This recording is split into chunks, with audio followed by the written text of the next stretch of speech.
So how might Alberta politics affect the federal election results? 34 seats are up for grabs in the province in 2019. Conservatives won 33 of them. The NDP did take the other one. So let's take a look at the latest poll tracker for Alberta. Conservatives have nearly 49% support.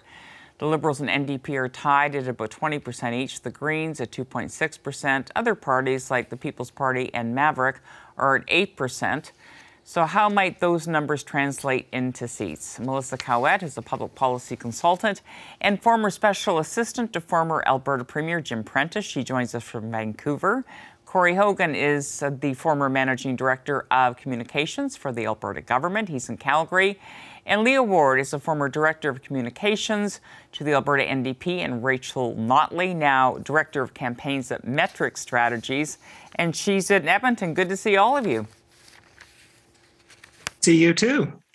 Okay, I'll ask you all the same question just to start off. And Leah, I'll start with you. Are there seats in play this time around? Absolutely, there's seats in play this time around. What's interesting about those overall poll numbers is that when we see the Conservatives polling below 50% across the province, that has massive implications for seats in particularly urban settings where they won by roughly 55%, specifically Edmonton. Most of those seats were won at the 55% mark. So overall support, where in parts of the province we saw in 2019, Conservatives winning with 60, 70, in some cases 80%. That overall drop in support will particularly affect the urban centres, which is where we're seeing momentum building behind some of the progressive leaders. And Melissa, Edmonton, I think a lot of people think there may be some seats there in play for sure, perhaps even Calgary. What's your overall assessment of how competitive it might be, at least in a handful of seats? Yeah, I think no, that's Melissa. Sorry, Leah. Go ahead, Melissa. You broke up. I'm sorry. I think Leah's right. I think that there are going to be more seats in play in Alberta than we've seen in previous elections for sure, Edmonton and Calgary both. And I think that's a symptom of something that's happened in this election in terms of what voters are paying attention to and what are the big issues that are at the forefront. So healthcare is obviously a big issue. That's a provincial issue. And so what's happening here is that a lot of the federal leaders are having to answer questions about things that are in the provincial domain. And in Alberta, we've had issues with some of those major portfolios that voters might associate with federal parties as well, even though in the case of the Conservatives, they're complete separate and distinct entities. So I think you have people in the electorate caring about things that are more closely aligned with what provincial responsibilities are, but federal campaigns are having to answer for those. That becomes really difficult because you as a federal campaign aren't necessarily talking about the issues that are within the federal scope, which is why I think, we see it provincially as well, seats being more competitive in Edmonton, certainly, and Calgary. And I think we're having that same effect federally as well. Yeah, I mean, it's an interesting point to build on, Corey, and sort of add to that, talk about a local issue. COVID cases broke through 1,000 yesterday for the first time since mid-May. And I know you were pretty seized with that. So throw that into the mix and tell me how you think that might influence sort of the political climate there and what we might see. Yeah, I mean, it's interesting, right? When we talk about seats being in play in Alberta, and I would suspect my other two panelists would agree, we're talking 6 of 34. We're not talking in play the way we talk in play in Quebec or in play in the 905. Really, our export in Alberta to the national campaign is how we feed narratives. And obviously, there are a lot of Alberta stories that are feeding federal narratives. You've got COVID. You've got all of those cases you just talked about. You've got healthcare and the potential privatization or this two-tier healthcare that's been discussed. You've got taxes and what a low tax regime means or doesn't mean. So Alberta influences races more than more in Ontario probably than it does in Alberta, interestingly enough. And I think that's one of the fascinating things always about being an Alberta political observer is that in some ways you're in the game, in some ways you're absolutely not. I mean, 6 of 34 is nothing. No, that's so interesting. It's a really interesting perspective to look at it through. And I just want to pick up, though, on another sort of big influence in this, and that or maybe won't be, Jason Kenney. So, Melissa, I'll start with you on this. I mean, he's been out of sight, as we know, and he's been away, and I don't think he's had an avail since August 9th, and we know what's been happening. A lot's been happening. Is he a liability for Erin O'Toole in your view? I don't know that he's necessarily a liability, but what is a sort of liability is the fact that O'Toole hasn't had the same FaceTime with Albertans and all Canadians as other political party leaders. So I think, when we talk about the confusion between federal and provincial, it makes sense that the province would sort of step aside a little bit and make sure that the feds and the federal Conservatives really have an opportunity to not confuse voters, to get their message out, to not be sort of confusing matters. I mean, you have a short amount of time during an election campaign to get your message out. People are already not really paying attention as much as they probably would be during a normal campaign. You got the summer, you've got COVID, you've got kids going back to school. There's a lot of other factors that are playing in. So I think, it's makes sense that they would clear the way for the Conservative message to come through from a federal perspective. And I don't know that I'd read too much into it other than that. Okay. But Leah, Justin Trudeau, I think, would probably consider Jason Kenney an asset, frankly. So I don't know if Erin O'Toole sees him as a liability, but, he certainly has, he hasn't been in Calgary much, like for minutes, literally, at George Chahal's Skyview riding as he whipped through, but he certainly took a shot. So tell me how you see that dynamic.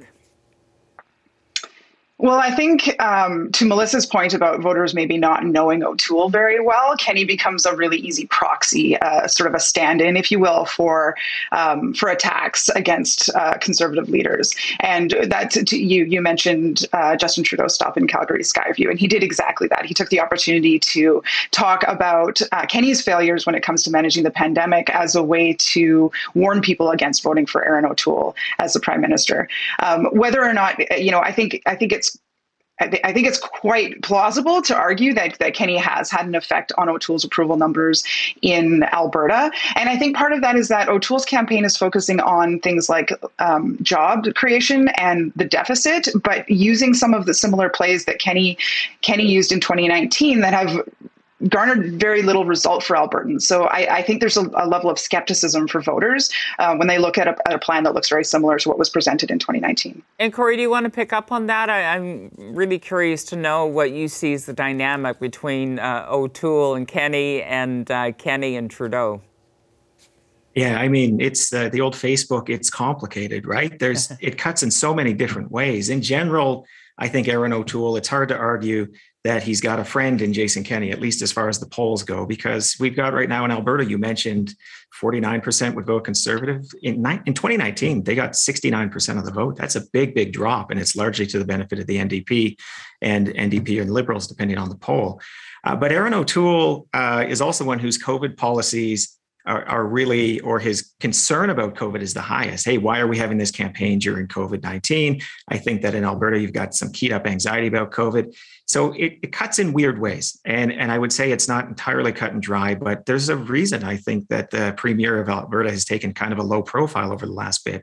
And it's not just the COVID numbers here. It's the same reason that Doug Ford asked his ministers, told them to stay off the campaign trail for Erin O'Toole in Ontario. The thing about being a Premier is, especially if you've been in a while, is it's concrete. You can point to things you like, things you don't like, more likely. And we've got a lot of Conservative governments across Canada right now, and those premiers are largely keeping their heads down. It's just a very extreme example here in Alberta. Lee, I'd like to ask you about Jagmeet Singh, because today he was talking about TMX, and obviously he does not support TMX. He's never made any secret of that. He was a bit vague on what he would do about it, and it did occur to me that the last thing Rachel Notley needs is Jagmeet Singh talking about TMX, because we know what happened in 2019, and she had to sort of, the politics just demanded that she sort of demurred when it came to how she was going to vote, although I think everyone knew she'd vote NDP. Nevertheless, the politics is pretty evident. Does that cause her grief yet again? I'm not sure grief is the right word. I mean, I don't think we heard anything dramatically new from Jagmeet today. If anything, I think his position has probably softened, and I think it's likely softened because of conversations he's had with Rachel Notley, and also probably by having Heather McPherson, who's also been a pretty vocal advocate for workers in Alberta in caucus. They disagree on this issue. It's mostly irrelevant. The project's being built. She had a big role in getting it there. And I think more importantly, this election isn't about pipelines. And so I don't think that his comments today, one, revealed anything dramatically new, and two, will have any kind of longevity. Aside from the part where he was talking actually quite extensively about the future of job creation for folks who work in the energy sector and a vision he has for them, which I think actually will resonate with people in Alberta and BC.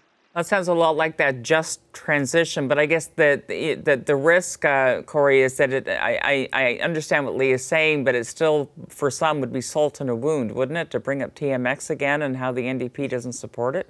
At least that NDP? Yeah, I mean, absolutely. It's not a helpful narrative. I'm sure Rachel Notley just not enjoy at all having to talk about the federal NDP, especially when riding so high in the polls in Alberta. You wouldn't want anything to knock off course. But, we're 2 years out to a provincial election here. So I think the risk to Rachel Notley is pretty low.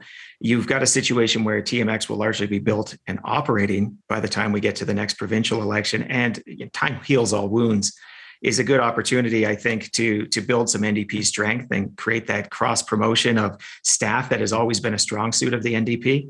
And you just don't want the narrative to get out of hand. And I think that both Singh and Notley understand that. And I don't think either of them is going to hug each other too closely, but they'll do what's necessary for both of their parties. Okay, we will have to leave it there because we are out of time. So I didn't manage it very well, obviously, Melissa. Otherwise, you would have had one more chance to participate. So my apologies for that, but my thanks to all three of you, Leah, Melissa, and Corey. Thanks.